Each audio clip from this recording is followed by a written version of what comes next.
Do you sound robotic, awkward, or like you're reading straight from a script the second you hit that record button and the camera starts rolling? Or do you just hate watching back a video of yourself talking, cringing all the way through it, and not even recognizing your own voice? That might be because it doesn't sound like you, because you have not yet learned to sound natural on camera. Hi, I'm Victoria, and this is Toria T.A.L.K.S, where I teach what I know, learn what I have yet to know, and keep it simple. When I first started filming and posting to the internet, I sounded nothing like myself. I would either rush through my sentences, stiffen up, or overthink every single phrase, every single line that I was trying to say, and end up having to retake the same clip like a gazillion times until I settled for good enough, which is not a great mentality to have when you do this for a living. And that is also why I realized that sounding natural on camera is a skill, not a personality trait. And like any skill out there, it is something that you can practice and get better at. So today I'm sharing 5 of my strategies, plus a little bonus I've thrown in there to help you sound more confident and more conversational and more like you on camera, even if you are hella nervous. So let's dive right in.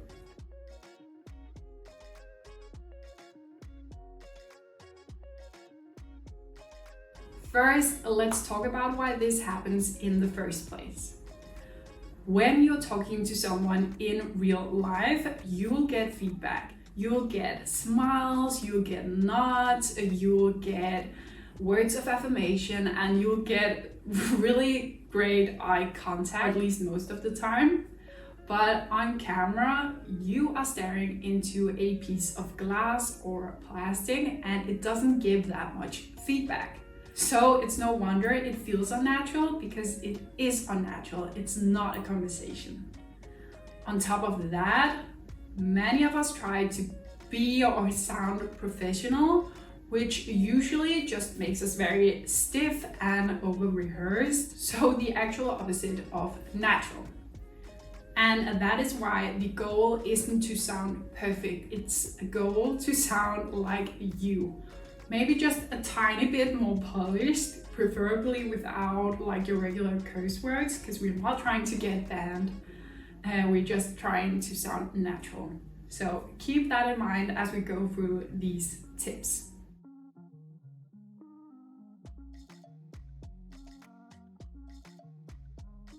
Now, the number one mistake would be rushing. Even if you think that you are speaking at a normal pace, it usually comes across fast and jumbled on a video. And that might be because you're unconsciously trying to get your entire point across, making sure that you've said everything, or you're trying to memorize the words and the things you're trying to say. So you're not really present for that conversation you're having, and thereby it doesn't sound like a conversation. And here is my very easy exercise to try and mitigate this. Take a deep breath between each sentence you're saying. You can also practice reading a paragraph out loud and imagine that you're telling a friend a story, just one person and a story, that's it. And my pro tip would be to try and record yourself doing this exercise. Watch the clip back and see where you're dragging, and remember that you can always tighten that in editing, but it's much more hard to fix a rushed delivery in editing. So try to remember the rule of rather go slow than go fast. Personally, I actually feel like I'm battling the opposite problem in my videos because I am Danish. So I naturally speak a bit slower than a native English speaker would do. But I still use all of these tips in my own videos, and especially if I'm out publicly speaking in Danish.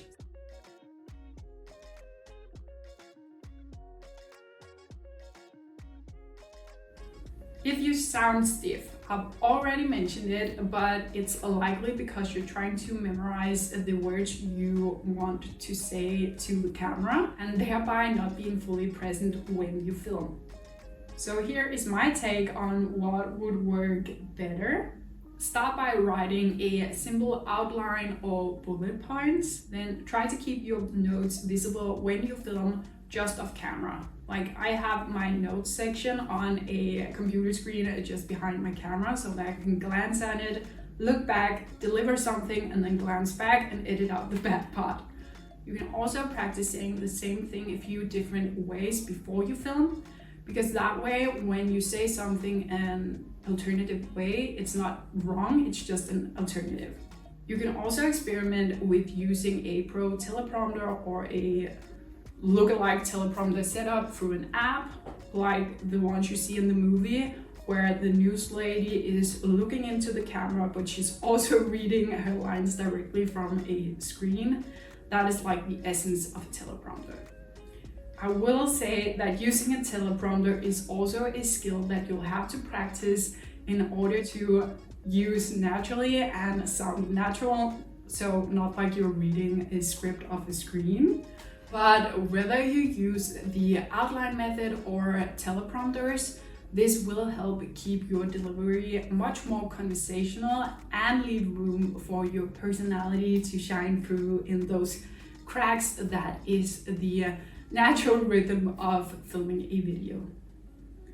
And if you forget something, and I promise you that you will forget something, just pause, take a deep breath and smile and keep going, because nobody is perfect. And I know that you know that, so this is just your friendly reminder that it is still truth.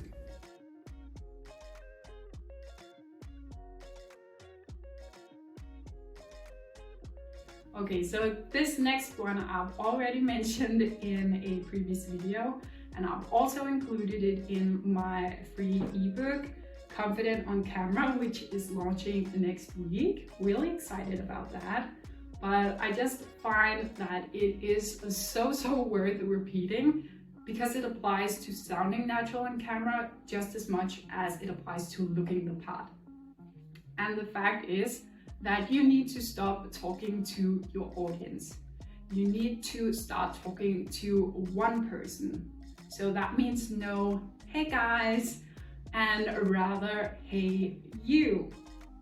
Because when you picture a friend, a client, a sibling behind the lens, your voice will automatically soften, your energy will shift, and you'll sound so much more natural because it feels like a real conversation and not you looking into a piece of glass and talking your ass off. So I want you to figure out the vibe you want the conversation to have, and then go on and find a person that represents that vibe. Then I want you to tape a literal photo of that person to your camera setup right next to the lens.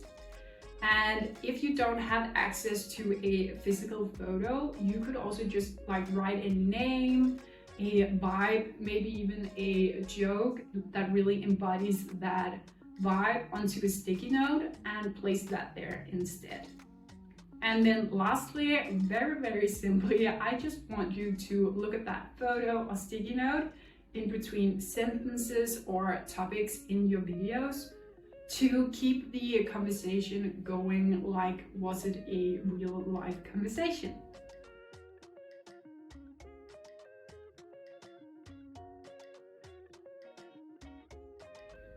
If you sit very rigid and still, your voice and your energy will feel trapped throughout the camera.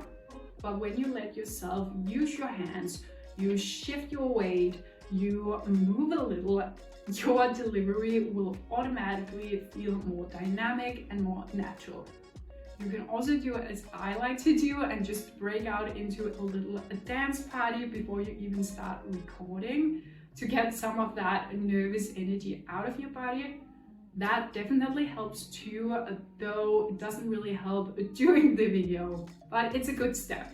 You can also try to stand up when you film, just like I am doing right here, or at the very least, loosen your shoulders and keep your hands visible. That also helps with looking and sounding more natural. But promise me that you won't be afraid to smile on camera. First of all, because it makes you happy, and secondly, because it warms up your voice, it warms up your face, and it makes everything so much more relatable and approachable instantly.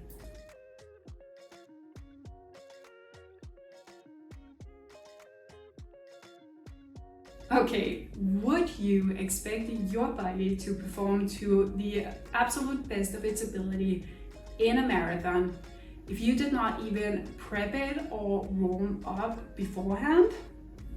Probably not.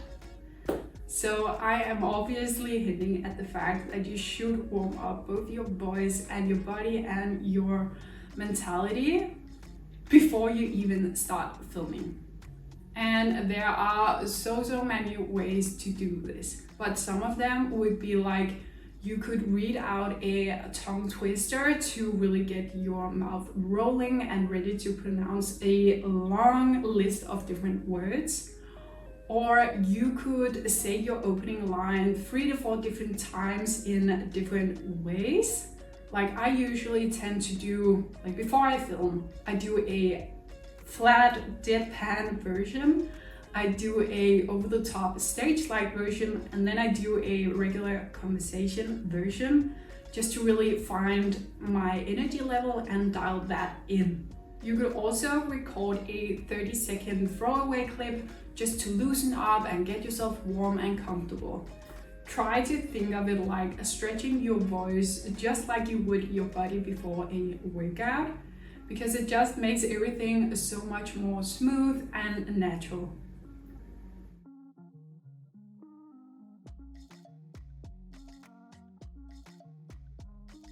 And then just a little bonus if you are a perfectionist, because we tend to imagine the worst case scenario or self-criticize so much that it drains all of the fun from filming and editing. And that is not a good mental place to be at if you are actually doing this for a living, or if you want to do this for a living. So I want you to, before you film, practice saying your intro as messy and as rambly as you can possibly do. I mean, mess up as many words in a row at a time as you can. Then pause, take a deep breath, and try again. But this time you do it clear. When you want to record a video, one of the worst case scenarios would probably be that you can't get your point across. You can't say what you're trying to say, either because you're rambling too much or you can't remember the words to express your thoughts and feelings. So when you do it this way, you get that worst case scenario out of the way. You've already said it as bad as you possibly could. So now we can focus on saying it clear, and we can get that nervous energy out of our system and be present.